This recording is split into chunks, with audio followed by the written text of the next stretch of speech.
Bismillahirrahmanirrahim. Assalamualaikum warahmatullahi wabarakatuh. Waalaikumsalam warahmatullahi wabarakatuh. Rabbi zidni ilma warzuqni fahma. Rabbi shrah li sadri wa yassir li amri wahlul 'uqdatam min lisani yafqahu qawli. Allahumma inni as'aluka 'ilman nafi'an wa rizqan thayyiban wa 'amalan mutaqabbalan. Alhamdulillah rabbil alamin. Wassalatu wassalamu ala asrafil anbiya'i wal mursalin Sayyidina wa maulana Muhammadin wa ala alihi wa sahbihi ajma'in, amma ba'd. Silahkan hari ini yang presentasi, silahkan untuk mempresentasikan materinya.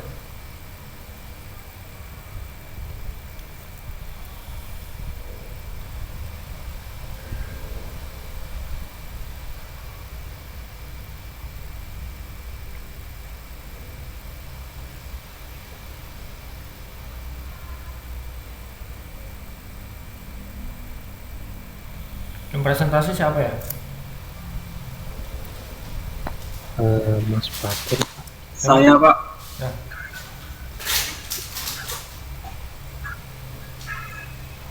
silakan Mas Pak. Saya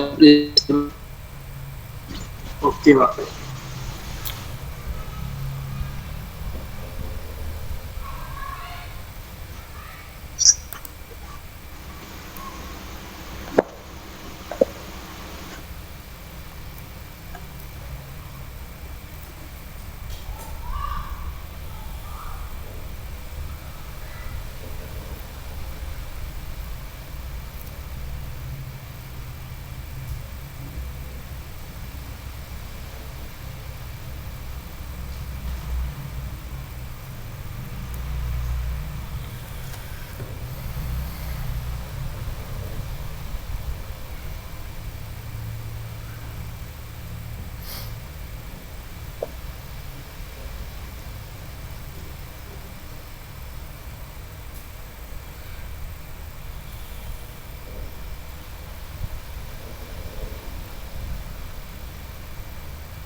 Sudah kelihatan Pak layarnya Pak. Kelihatan, tapi nggak bisa di landscape, nggak bisa pakai laptop aja kah? Soalnya kecil kalau pakai HP begini. Nggak bisa Pak. Laptopnya mana? Untuk saya ini Pak, belum terhubung suaranya Pak, nggak bisa terhubung. Apanya? Nggak ada suaranya. Oh, kalau nggak suara, dari suaranya kan pakai HP aja suaranya. Ah, oke. Kalau gini kelihatan Pak. Kelihatan.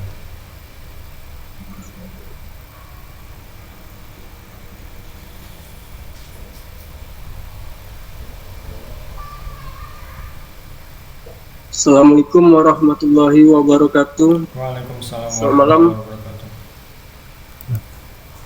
Selamat malam teman-teman dan Pak Revi.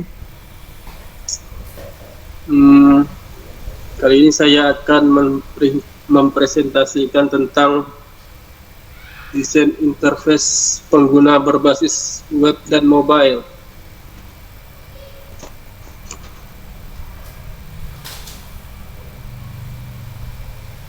Dalam dunia digital yang terus berkembang, pengalaman pengguna yang optimal menjadi kunci sukses. Desain antarmuka web dan mobile yang baik dapat meningkatkan engagement pengguna. Dalam presentasi ini kita akan membahas strategi untuk menciptakan pengalaman pengguna yang memuaskan.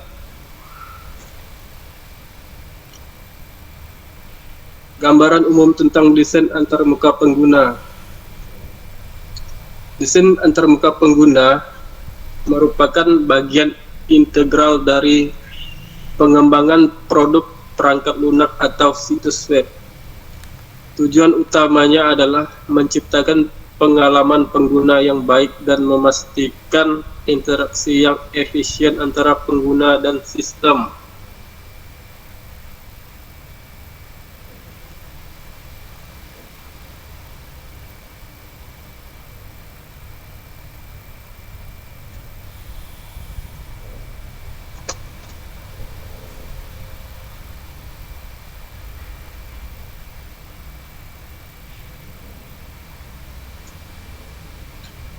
Pentingnya desain yang baik dalam pengalaman pengguna.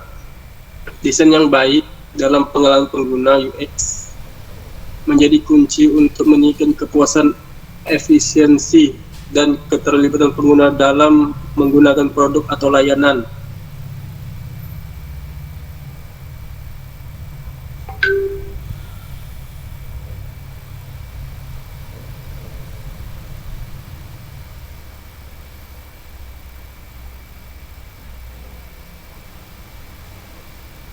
Ntar Pak, ada yang mau masuk nih Pak.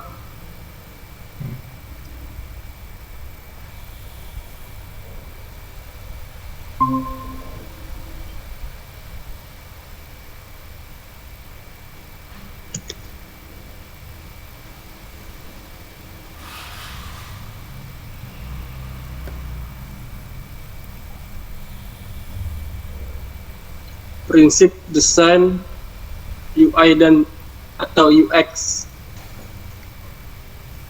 Prinsip desain UI atau UX, user interface atau user experience, adalah pedoman yang membimbing pengembangan antarmuka pengguna yang efektif dan memuaskan.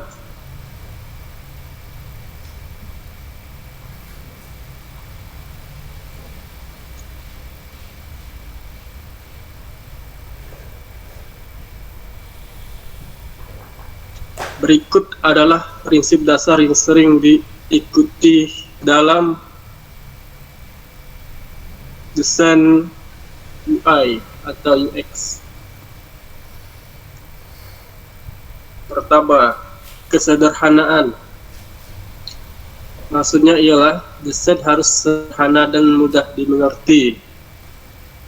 Kompleksitas yang tidak perlu dan mempertahankan elemen yang esensial. Hindari kompleksitas yang tidak perlu dan pertahankan elemen yang esensial. Konsistensi, maksudnya ialah mempertahankan konsistensi dalam elemen desain seperti warna, tipografi, dan ikon, dan gunakan pola desain yang konsisten di seluruh aplikasi atau situs web. Keterbacaan dan keterlihatan, maksudnya ialah pilih tipografi yang mudah dibaca, pastikan kontras warna yang memadai untuk meningkatkan keterlihatan.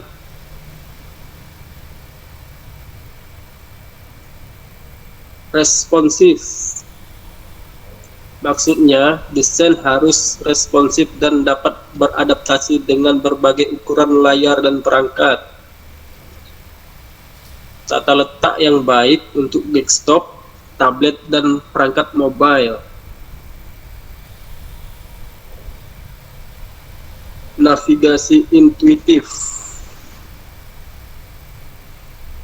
maksudnya ialah susunan navigasi yang mudah dimengerti dan logis. Menggunakan ikon atau label yang jelas untuk membantu pengguna menavigasi. Feedback pengguna. Feedback pengguna ialah maksudnya memberikan umpan balik visual atau auditif saat pengguna berinteraksi dengan elemen antarmuka. Berikutnya, efisiensi. Efisiensi itu fasilitas pengguna untuk menyelesaikan tugas dengan seefisien mungkin, mengoptimalkan alur kerja, dan eliminasi elemen yang tidak perlu. Berikutnya ialah estetika yang menarik. Estetika menarik itu desain harus menarik dan mengikat tanpa mengorbankan fungsionalitas. seperti memilih kombinasi warna, font, elemen visual dengan yang kita tentukan. Berikutnya, inklusivitas dan aksesibilitas. Itu maksudnya ialah memastikan desain dapat diakses oleh semua pengguna, termasuk mereka yang memiliki keterbatasan. Mengikuti pedoman aksesibilitas untuk memastikan setiap orang dapat mengakses informasi dengan mudah. Berikutnya, pengujian pengguna. Melakukan pengujian pengguna secara teratur untuk mendapatkan umpan balik langsung. Gunakan hasil pengujian untuk melakukan perbaikan dan iterasi. Berikutnya itu ialah memperhitungkan psikologi pengguna. Memperhitungkan psikologi pengguna maksudnya ialah memahami perilaku dan preferensi pengguna, menyesuaikan desain dengan pola pikir dan ekspektasi pengguna. Adaptasi berikutnya itu adaptasi terhadap perubahan.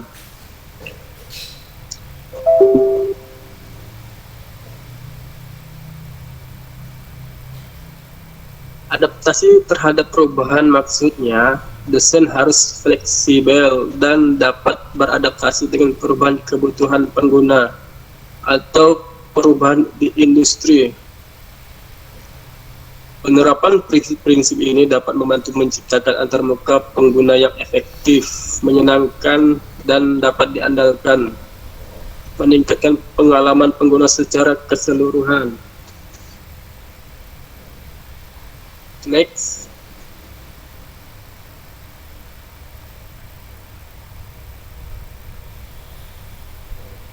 Nextnya, desain responsif.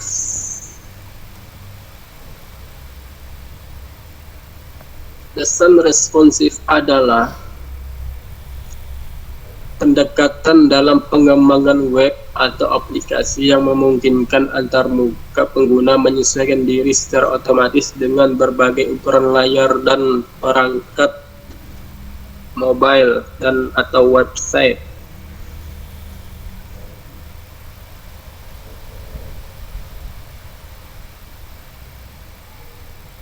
Prinsip desain responsif bertujuan untuk memberikan pengalaman pengguna yang optimal, baik pada desktop, tablet, atau perangkat mobile, tanpa perlu membuat versi terpisah untuk setiap perangkat.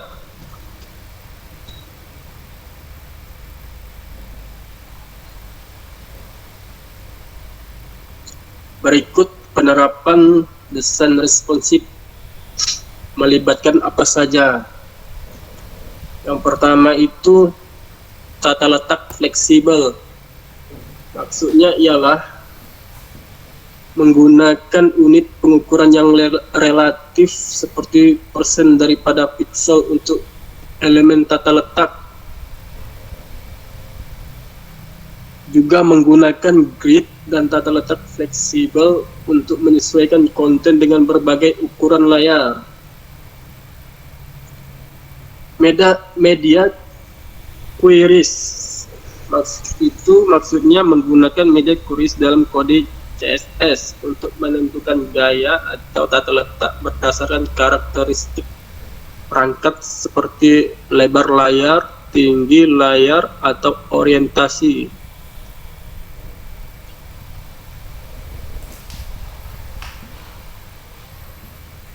Gambar dan media responsif, yaitu menggunakan gambar dan media yang responsif seperti gambar dengan resolusi yang berbeda untuk perangkat dengan resolusi layar yang berbeda juga. Menyesuaikan dan mengoptimalkan ukuran file media untuk meningkatkan kecepatan muat. Navigasi yang responsif, maksudnya ialah menyusun navigasi yang dapat menyesuaikan diri Misalnya menggunakan menu hamburger untuk perangkat mobile, memastikan bahwa navigasi tetap mudah diakses dan intuitif.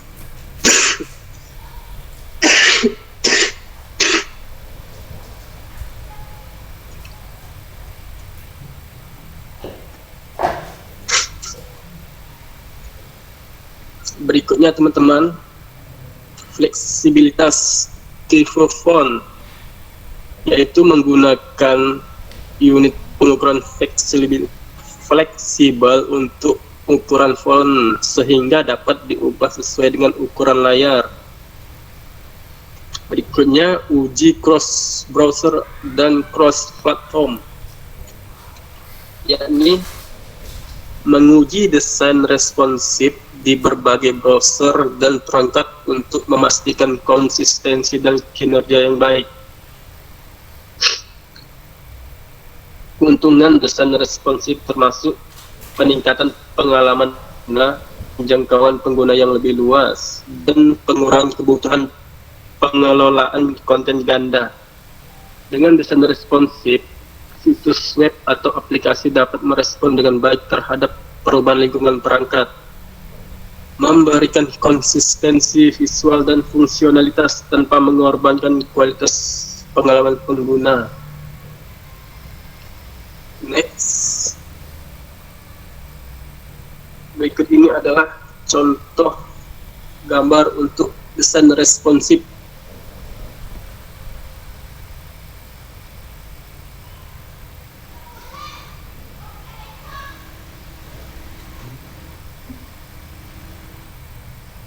Tata letak yang fleksibel, gambar dan media sesuai menyesuaikan layar mobile ataupun website.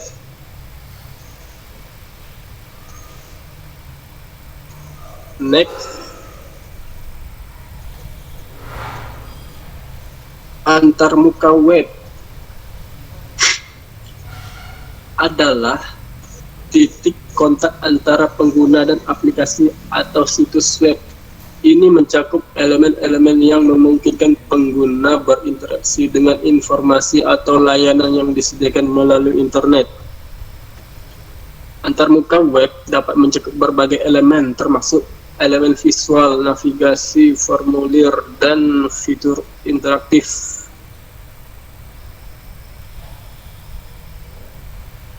Berikut beberapa komponen utama dari antarmuka web.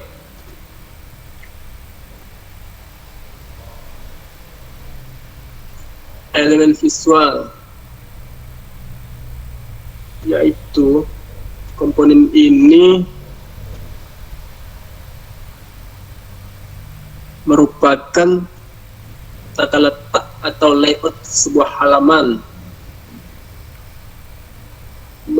menggunakan warna dan desain grafis, tipografi, dan gaya huruf. Berikutnya itu navigasi. Navigasi itu semacam menu atau struktur pencarian, link, dan tombol untuk mengarahkan pengguna ke halaman atau fungsi tertentu. Berikutnya itu teman-teman, konten. Konten itu semacam informasi yang disajikan kepada pengguna seperti teks, gambar, video, atau elemen multimedia lainnya. Berikutnya, interaktivitas. Interaktivitas itu formulir dan elemen input atau tombol aksi dan penggunaan JavaScript untuk memberikan respon langsung. Responsivitas. Responsivitas ialah desain yang dapat beradaptasi dengan berbagai ukuran layar dan perangkat, semacam pengaturan tata letak yang fleksibel.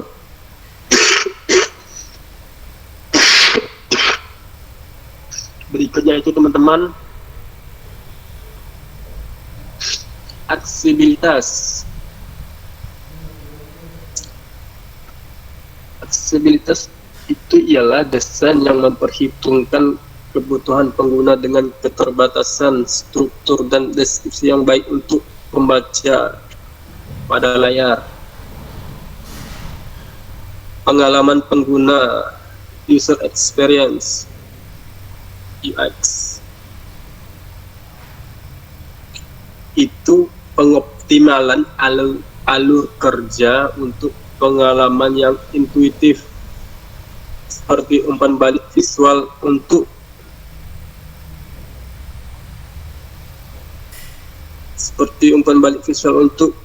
membimbing pengguna selama berinteraksi. Dan terakhir dari komponen utama dari antarmuka web ialah keamanan.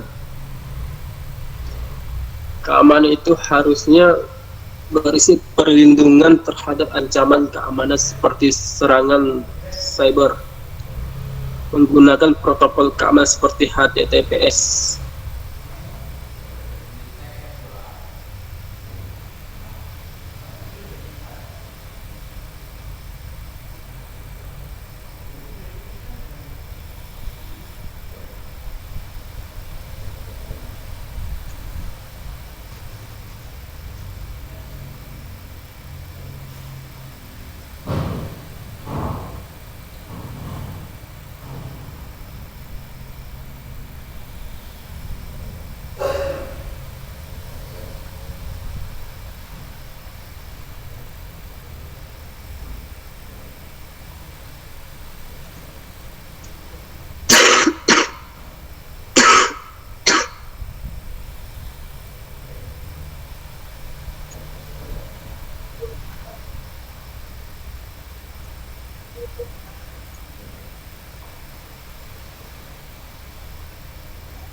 Berikut ini contoh desain sebuah web, letak header dan footernya. Oke, next. Berikutnya ini antarmuka mobile.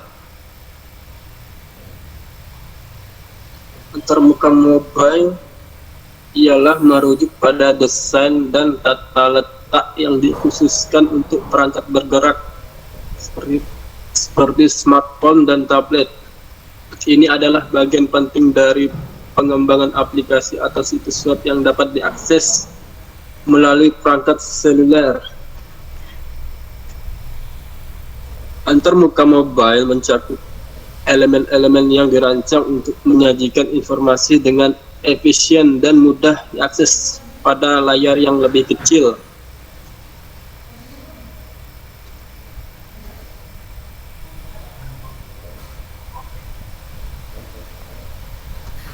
Berikut beberapa karakteristik utama dari antarmuka mobile.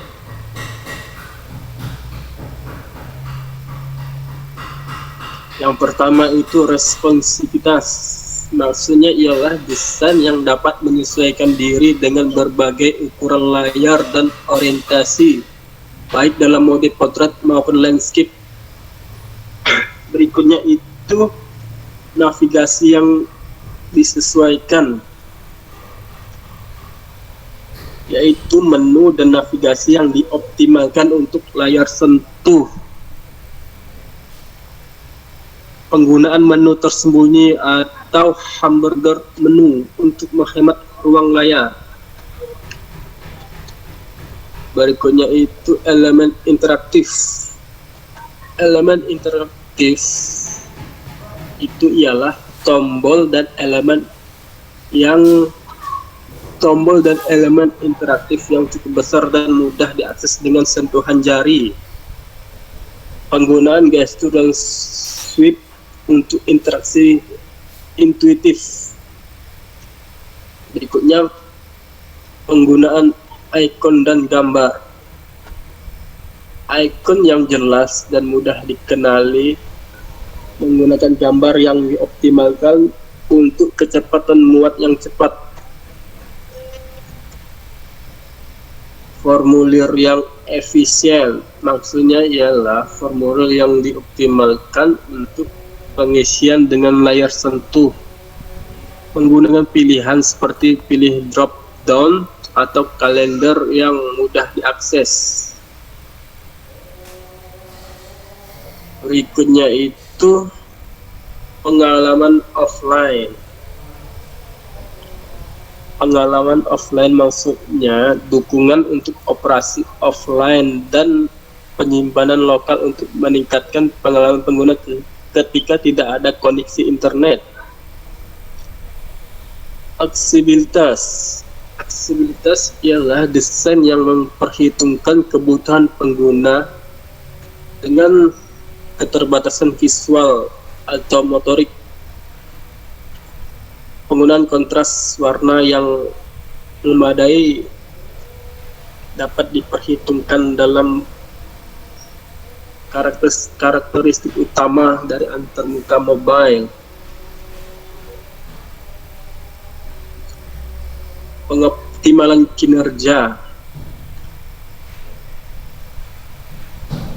Optimalisasi kecepatan muat halaman untuk memastikan pengalaman yang lancar. Penggunaan cache dan teknik pengoptimalan lainnya.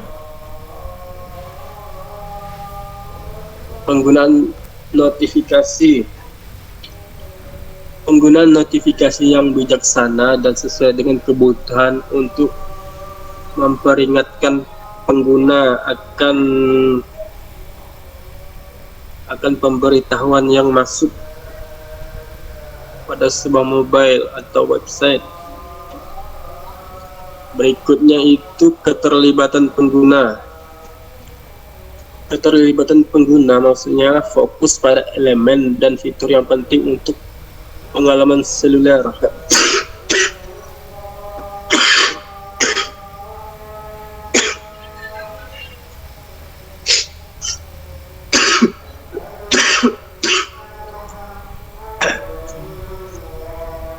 Keterlibatan pengguna mengurangi elemen yang tidak perlu untuk menyederhanakan antarmuka.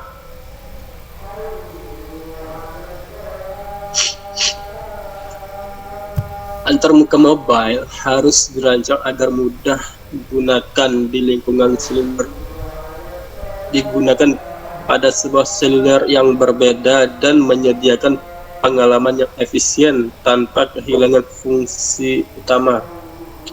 Desain yang responsif dan fokus tetap pada kebutuhan pengguna seluler dapat meningkatkan daya tarik dan kegunaan aplikasi atau situs web di perangkat mobile.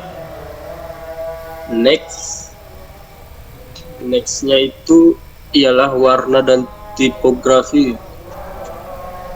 Adalah dua elemen desain kunci yang memiliki dampak besar pada estetika dan pemahaman pengguna terhadap antarmuka. Kombinasi yang baik antara warna dan tipografi dapat menciptakan pengalaman visual yang menarik dan konsisten.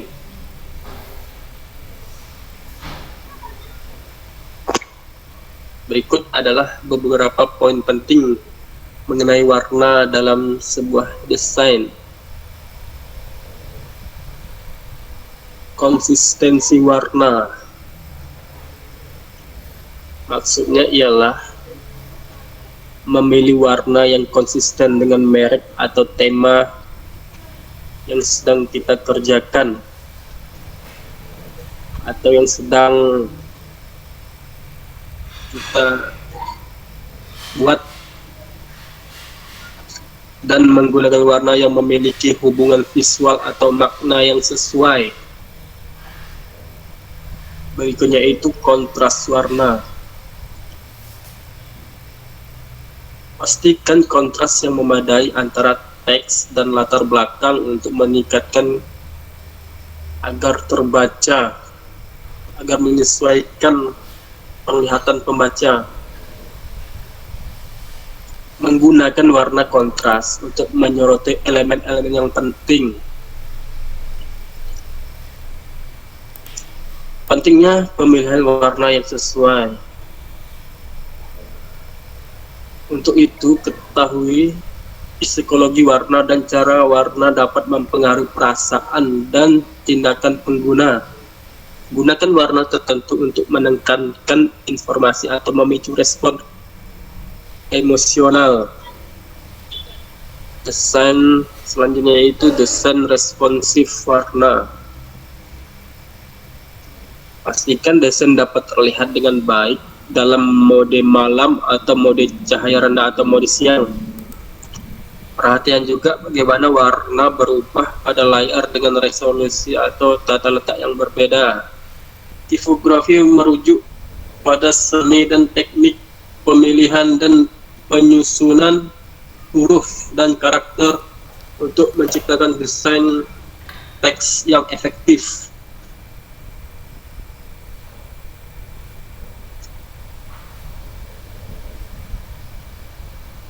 Ini melibatkan aspek-aspek seperti jenis huruf, ukuran, spasi antar karakter, spasi antar baris, dan pengaturan tata letak. Berikutnya, tipografi tidak hanya mempengaruhi keterbacaan teks, tetapi juga memberikan karakter dan identitas visual pada desain secara keseluruhan. Berikut ini adalah beberapa konsep atau hal penting dalam tipografi. Yang pertama itu jenis huruf. Jenis huruf apa yang dipilih. Terus ukuran huruf. Ukuran huruf ya banyak, tersedia berbagai jenis ukuran. Seterusnya itu spasi antar huruf. Itu akan mempengaruhi juga spasi antar baris, yaitu sangat berpengaruh. Hierarki tipografi itu sangat penting dalam pemilihan pada sebuah tipografi untuk antarmuka. Selanjutnya itu warna teks, gaya huruf, konsistensi tipografi, adaptasi terhadap desain responsif. Selanjutnya itu next, ilustrasi dan media. Ilustrasi dan media adalah elemen desain yang memanfaatkan gambar, grafis, dan elemen visual lainnya untuk menyampaikan informasi, meningkatkan daya tarik visual, dan memperkaya pengalaman pengguna dalam desain antarmuka pengguna UI. Ilustrasi dan media dapat digunakan untuk menyampaikan pesan, menjelaskan konsep, atau meningkatkan keterlibatan pengguna.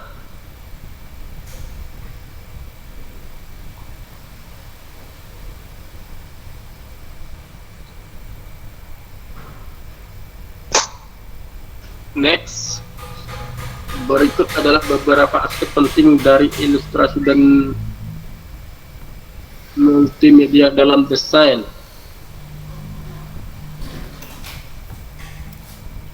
Beberapa aspek yang penting itu ialah dapat menyampaikan konsep. Maksudnya ialah ilustrasi yang digunakan dapat menyampaikan ide atau konsep yang sulit dijelaskan dengan kata-kata. Branding dan identitas. Ilustrasi yang dapat menjadi bagian penting dari identitas merek. Peningkatan keterlibatan. Ilustrasi yang menarik dapat meningkatkan keterlibatan pengguna, menambah daya tarik visual pada halaman atau layar. Menggambarkan proses. Ilustrasi dapat digunakan untuk menjelaskan langkah-langkah atau proses tertentu dalam membuat diagram alur atau infografis untuk memudahkan pemahaman pengguna. Next, multimedia.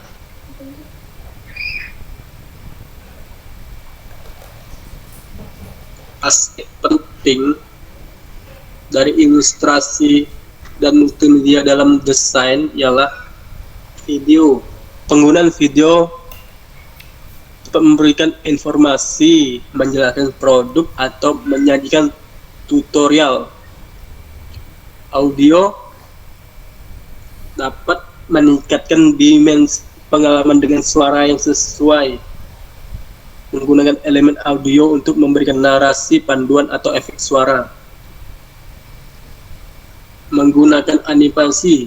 Animasi dapat digunakan untuk menarik perhatian dan menarik sentuhan interaktif. Selanjutnya itu responsivitas multimedia. Maksudnya memastikan multimedia dapat diakses dan dinikmati dengan baik di berbagai perangkat dan ukuran layar. Responsivitas. Selanjutnya interaktivitas. Penggunaan elemen multimedia interaktif seperti grafik yang dapat digerakkan atau elemen yang dapat diklik, yaitu interaktivitas. Ilustrasi dan multimedia dapat memberikan dampak besar pada desain antarmuka pengguna, membantu menyampaikan informasi dengan cara yang lebih menarik dan efektif. Next, pengujian dan iterasi. Pengujian dan iterasi adalah dua langkah kunci dalam siklus pengembangan desain antarmuka pengguna yang membantu memastikan bahwa produk atau layanan dapat memenuhi kebutuhan dan ekspektasi pengguna. Berikut ini adalah penjelasan singkat tentang pengujian dan iterasi dalam konteks desain UI atau UX. Pengujian, testing. Pengujian fungsionalitas, memastikan bahwa semua fitur dan fungsi berjalan seperti yang diharapkan. Pengujian pengguna, melibatkan pengguna langsung untuk mengevaluasi kemudahan penggunaan antarmuka. Berikutnya itu pengujian responsivitas, memastikan desain merespon baik di berbagai perangkat dan ukuran layar. Pengujian kinerja. Pengujian kinerja itu mengukur kecepatan dan respon sistem. Selanjutnya pengujian aksesibilitas, yaitu memastikan bahwa desain dapat diakses oleh semua pengguna termasuk mereka yang memiliki keterbatasan dan menyesuaikan desain sesuai dengan pedoman aksesibilitas. Next,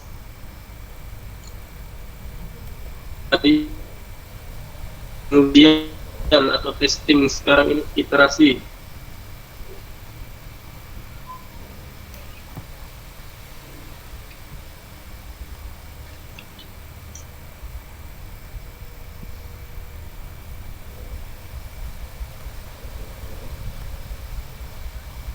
Iterasi itu seperti umpan balik bagi pengguna, mengumpulkan umpan balik dari pengguna selama dan setelah fase pengujian. Analisis data, perbaikan desain. Perbaikan desain itu menerapkan perubahan dan peningkatan dasar temuan dari pengujian dan umpan balik dari pengguna. Selanjutnya itu pembaruan prototipe.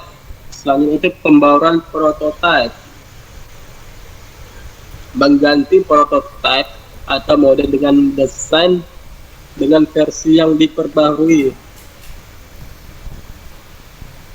Selanjutnya itu pengujian lanjutan. Pengujian lanjutan melakukan pengujian tambahan untuk memverifikasi bahwa perbaikan yang diimplementasikan efektif. Dan siklus iterasi berulang. Memasuki siklus iterasi yang berulang, terus mengumpulkan umpan balik, menganalisis data, dan melakukan perbaikan seperti penyempurnaan desain secara bertahap. Next.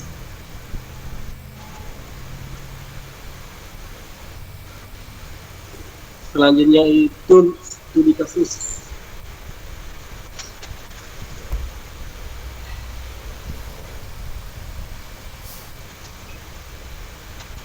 Dalam mendesain interface pengguna berbasis web dan mobile, tentulah hasil akhirnya harus memiliki studi kasus. Sedangkan studi kasus adalah sebuah penyelidikan mendalam tentang kasus tertentu atau situasi yang bertujuan untuk mengumpulkan data, menganalisis faktor-faktor yang terlibat, dan memberikan pemahaman yang lebih baik tentang konteks dan dinamika yang terlibat dalam kasus tersebut. Studi kasus sering digunakan untuk menyelidiki kompleksitas situasi dunia nyata, memberikan pandangan, membantu para peneliti, praktisi, atau mengambil keputusan dalam memahami, mengolah, memecahkan masalah. Dalam konteks desain UI atau UX, studi kasus dapat memberikan wawasan mendalam tentang bagaimana suatu produk atau layanan dikembangkan dan diterapkan, serta bagaimana pengguna berinteraksi dengannya. Yang dapat dilakukan dalam studi kasus adalah sebagai berikut.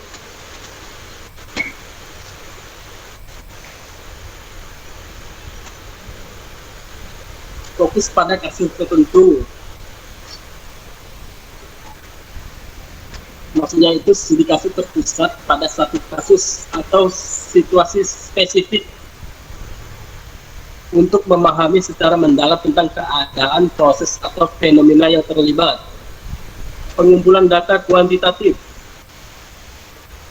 Maksudnya ialah data yang dikumpulkan melalui berbagai metode seperti wawancara, observasi, dan dokumen atau analisis arsip. Berikutnya itu analisis secara mendalam, analisis mendalam. Penelitian tersebut berusaha untuk menggali makna dan hubungan antara faktor-faktor yang ada, melibatkan analisis mendalam terhadap data yang dikumpulkan.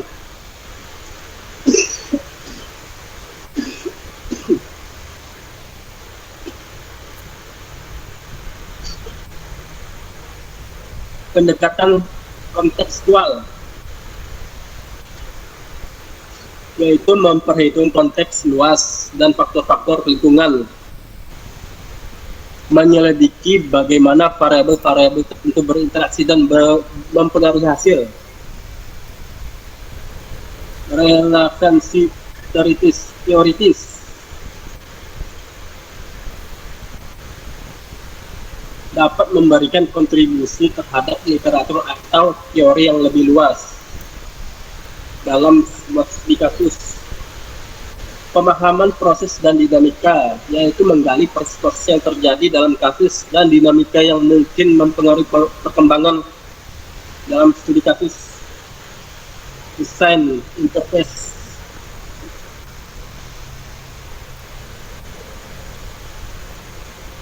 Generalisasi terbatas,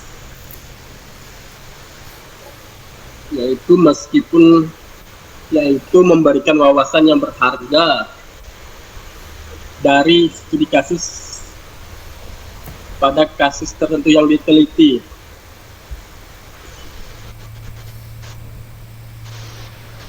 Studi kasus dapat memberikan wawasan mendalam tentang bagaimana prinsip-prinsip desain diterapkan dalam konteks nyata dan dapat menjadi sumber inspirasi untuk proyek Anda sendiri.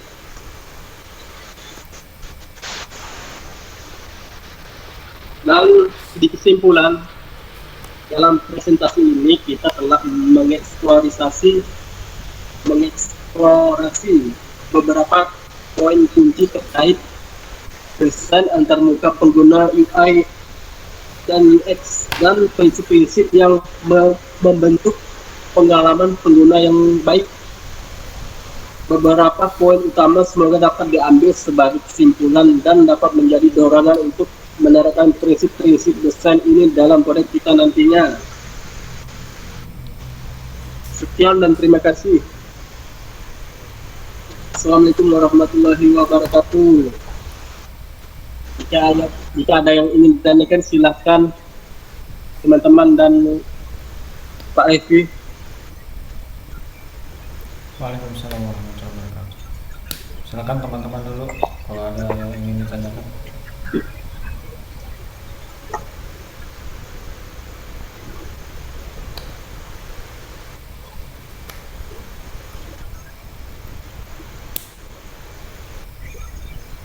Ada ditampilkan ini enggak Mas? Perbandingan desain website dengan yang mobile, web dan mobile, interface web dan mobile, ada enggak?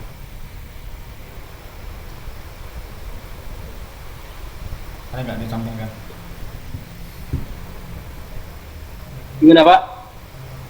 Ada ditampilkan ini perbandingan tampilan interface web dan mobile. Gimana Pak? Di sini hujan Pak, nggak kedengaran. Ada ditampilkan nggak interface web dan mobile? Ada tadi Pak. Coba ditampilkan. Oke. Bentar ya Pak.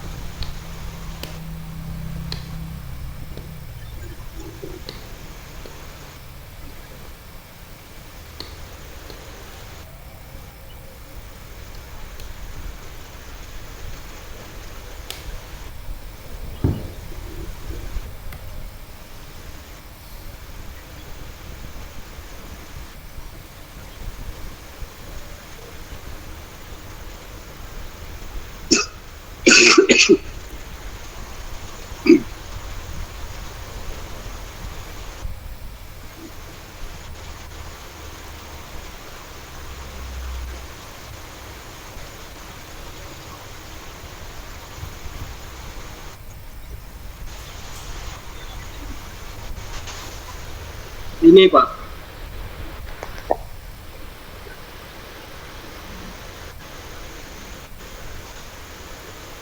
Oke. Dari yang Mas Fatur pelajari bedanya apa itu? Yang berbasis web dan mobile.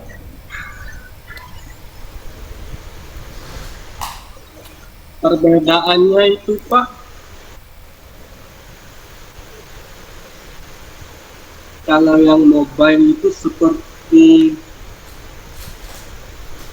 itu kebutuhan yang lebih pada layar kecil gitu Pak, lebih menyesuaikan ponsel gitu Pak. Dan untuk website itu dapat terlihat semuanya Pak.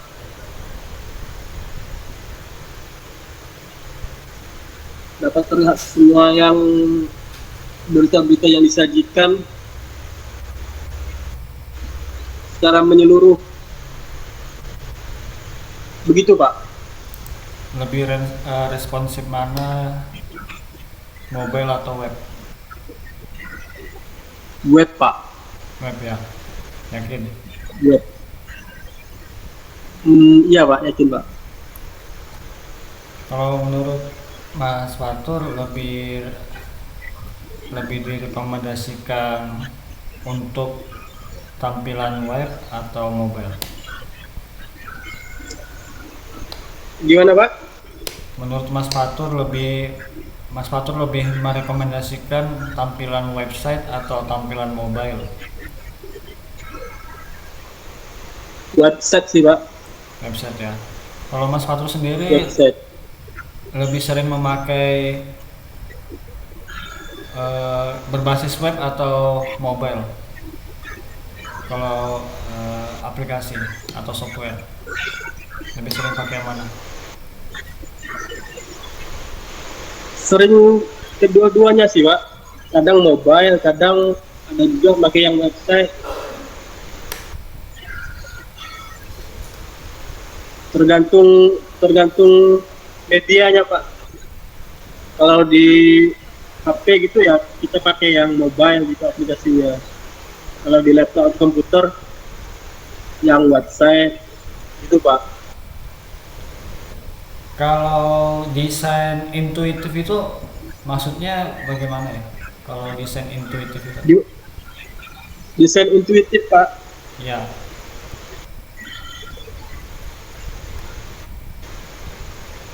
Desain intuitif tadi ada Mas itu Pak. Mas Fatur jelaskan. Apa Pak? Tadi ada dijelaskan sama Mas Fatur.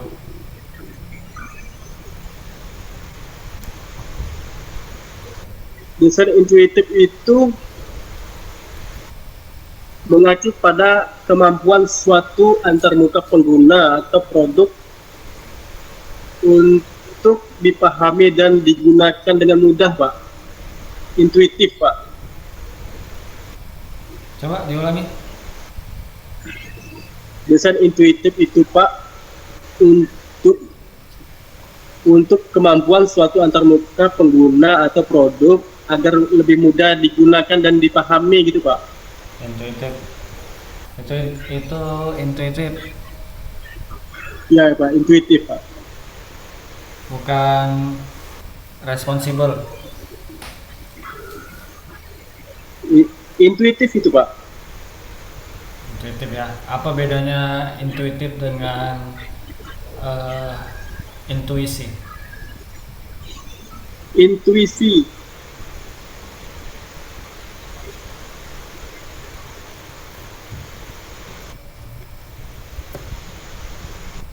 intuisi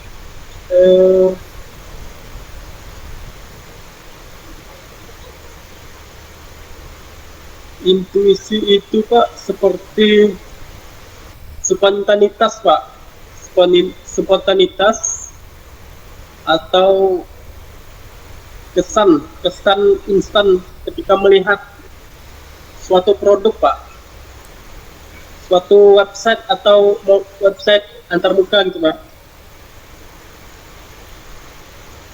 Kemudian antara intuitif, intuisi dan insting sama atau beda? In- Intuitif, intuisi, insting sama atau beda? Beda Pak. Nah, bedanya apa?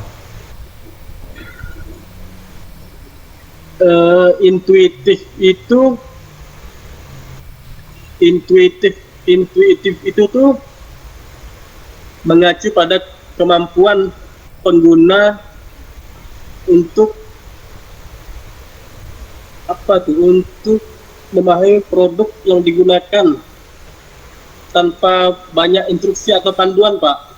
Intuitif atau itu Pak apa ya, inisiatif. Sama. Kalau Intuitif sama dengan inisiatif. beda sih sebenarnya Pak. Nah, Kayaknya beda Pak. beda kan, betul. Beda kan sama. Harus. Beda kayaknya Pak. Beda. Nah, jangan kayaknya dong. Harus dipastikan sama. Beda. Berarti tidak bisa berarti contohnya lain inisiatif berarti. Kalau beda. Beda Pak. Berarti lain inisiatif contohnya. Beda sih Pak. Ya intuitif. Bedanya apa intinya? Bedanya intuitif, intuisi, insting. Bentar ya Pak, saya pahami dulu Pak.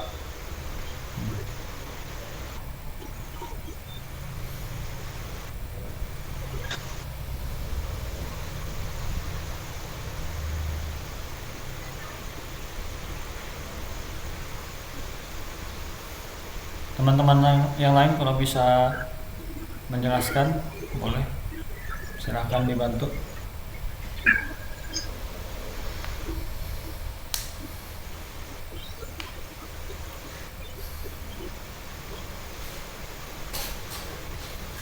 Intuisi itu Pak,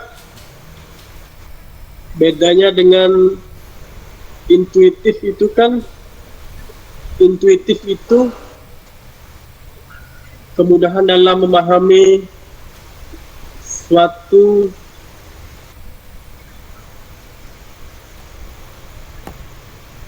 antarmuka, suatu produk tanpa memerlukan banyak instruksi atau panduan, intuitif itu Pak. Sedangkan intuisi itu kemampuan untuk memahami sesuatu tanpa memerlukan penalaran yang panjang. Ya, beda dengan insting Pak. Kalau insting itu lebih ke kemampuan untuk memahami sesuatu dengan penalaran yang panjang Pak, atau bukti yang jelas itu Pak. Oke, teman-teman, ada yang mau ditanya kepada Mas Fatur? Kalau tidak ada, kita tutup.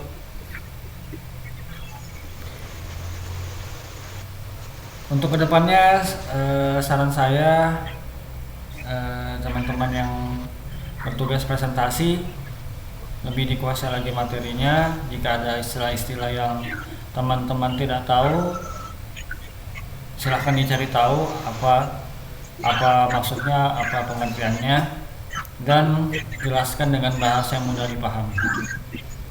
Baik, kita tutup dengan doa kafaratul majelis. Subhanakallahumma wa bihamdika, asyhadu an la ilaha illa anta, astaghfiruka wa atubu ilaik. Wassalamualaikum warahmatullahi wabarakatuh. Waalaikumsalam. Waalaikumsalam warahmatullahi wabarakatuh.